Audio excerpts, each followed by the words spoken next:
Today we are going to respond to this TEDx talk that has gained 34,000 views on how Bitcoin is terrible or bad or whatever that is. But before the video starts, you notice that the like to dislike ratio is just terrible, so let's begin. You're in for a lot of fun. Able to actually buy anything with Bitcoin. I guess most of you have never even heard of places where you can buy things using it. What about Purse.io, the site that allows users to use Bitcoin to buy products on Amazon for a discount, or Travel.com, Newegg, Starbucks, Overstock? The list keeps growing. Also, what's up with the camera angle? It looks very awkward. Most of the illegal internet sites operating in the darknet, which sell drugs, guns, operate by Bitcoin payments. And it is done because of its anonymity. This anonymity that is supposed to be the biggest advantage of Bitcoin over other tradable goods is actually helping organized crime groups. This is the biggest misconception about Bitcoin. Now, Bitcoin is semi-anonymous, meaning that all Bitcoin transactions between addresses are recorded on the blockchain. With today's on-chain analysis, no one can cash out Bitcoin without extensive KYC conducted by cryptocurrency exchanges. For example, I had questions that are sent by Kraken to my email where they ask me, why do you need cryptocurrencies? How do you know about cryptocurrencies? But I don't have that email, but I have another email where they're asking you about proof of residence, your full name, where do you live, and all this stuff. So they do ask you questions. They have a lot of KYC procedures. Also, Binance has an online desk only dedicated for processing complaints submitted by authorities like the police and FBI. Every transaction is tracked, labeled, and in some cases named so that all cryptocurrency transactions, any cryptocurrency deposit from those addresses, is totally rejected. But what this guy won't tell you, that cash is untraceable and easier to be used in illegal activities. So I just hate this argument that amateurs keep making over and over again because they didn't want to read, hear, listen, or see about what is blockchain and how it functions. I mean, someone linked this guy these blockchain simplified videos. This guy needs to join the Learn Research Again club. While many people like comparing Bitcoin to gold, when it comes to illegal trade, there are some fundamental differences. First of all, our yellow shining resource is heavy and hard to transport.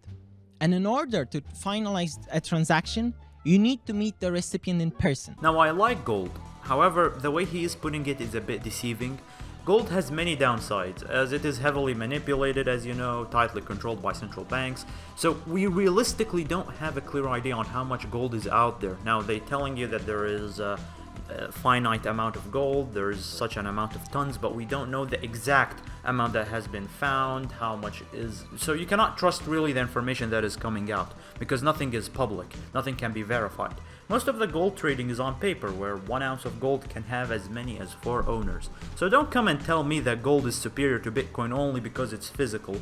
You can't use gold to buy anything. And many big banks and companies want you to believe it's not manipulated. When investors order their gold delivery, they don't receive any. Why? Because it's all on paper. It's an artificial economy that will collapse if anyone and everyone commences by doing deliveries. Now, I mean, this guy, the kudos on him, this guy would make any crypto analyst just quiver in their chair. Is its lack of cybersecurity. While you're making a transaction through a centralized institution, such as a bank, there are several procedures they need to follow, as well as regulations in order to reduce any risk of theft. But when it comes to Bitcoin, these regulations barely exist. More than 980,000 Bitcoins were stolen just from crypto exchanges. And for today's Bitcoin value, it is more than $50 billion. Bitcoin is secured by the blockchain and cryptography.